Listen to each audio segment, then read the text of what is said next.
hitung peluang pejabat ini jadi capres. Menjadi pemimpin, apalagi jadi Presiden Republik Indonesia, tidaklah mudah. Harus bisa mengatur penduduk Indonesia yang jumlahnya hampir 300 juta jiwa. Mereka mempunyai latar belakang budaya, kebiasaan, agama, ras yang berbeda-beda. Tak heran, sudut pandang dan keinginan mereka pun berbeda-beda.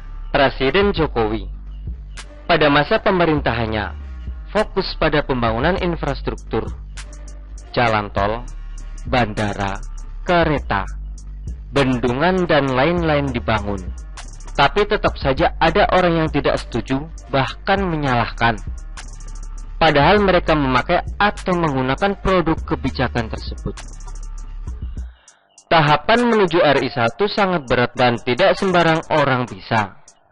Pejabat ini dinilai mempunyai kans menuju Pilpres 2024. Gubernur DKI Jakarta, Anies Baswedan, dalam beberapa hasil survei konsisten di 3 besar terkuat menjadi capres. Anies Baswedan telah menyatakan siap menjadi calon presiden, capres di Pilpres 2024 jika ada partai politik parpol yang mencalonkannya.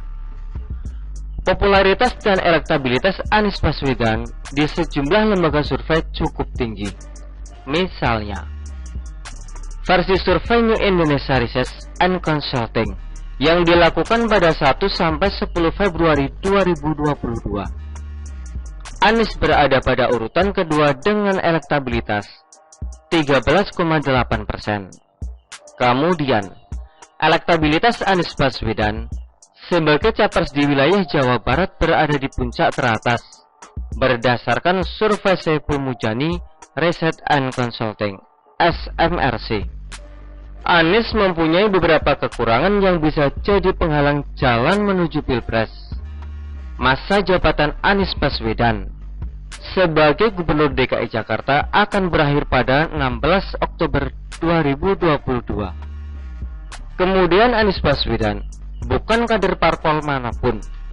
Lalu, bagaimana elektabilitas Anies Baswedan setelah tidak lagi menjabat sebagai Gubernur DKI Jakarta? Apakah ambyar atau sebaliknya? Belum tentu. Popularitas dan elektabilitas Anies Baswedan meredup setelah tidak lagi menjabat sebagai Gubernur DKI Jakarta. Bisa saja elektabilitas Anies Baswedan justru semakin meningkat nantinya, karena ruang geraknya tidak terbatas lagi untuk berkampanye keliling Indonesia. Untuk mendeklarasikan dirinya, Anies Baswedan juga tidak akan terbentur lagi dengan protokol untuk keliling Indonesia setelah tak lagi menjabat sebagai Gubernur DKI Jakarta. Selama ini, Anies belum kampanye, belum kemana-mana, belum pasang spanduk, belum pasang baliho, belum pasang iklan. Elektabilitasnya sudah lumayan. Anies Baswedan masih bisa mendapatkan panggung politik setelah tidak lagi menjabat sebagai Gubernur DKI Jakarta jika banyak berbicara di media massa tentang berbagai isu. Masalahnya, cukup menarikkah Anies berbicara mengenai transportasi massal umum? Cukup menarikkah Pak Anies berbicara soal olahraga? Cukup menarikkah Anies berbicara tentang pendidikan dan segala macam?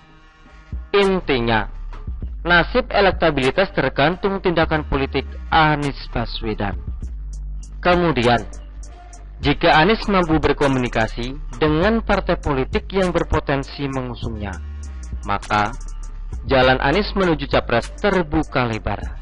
Sebaliknya, jika Anies tidak bisa meyakinkan partai politik tersebut, maka jalan capres Anies akan semakin sempit.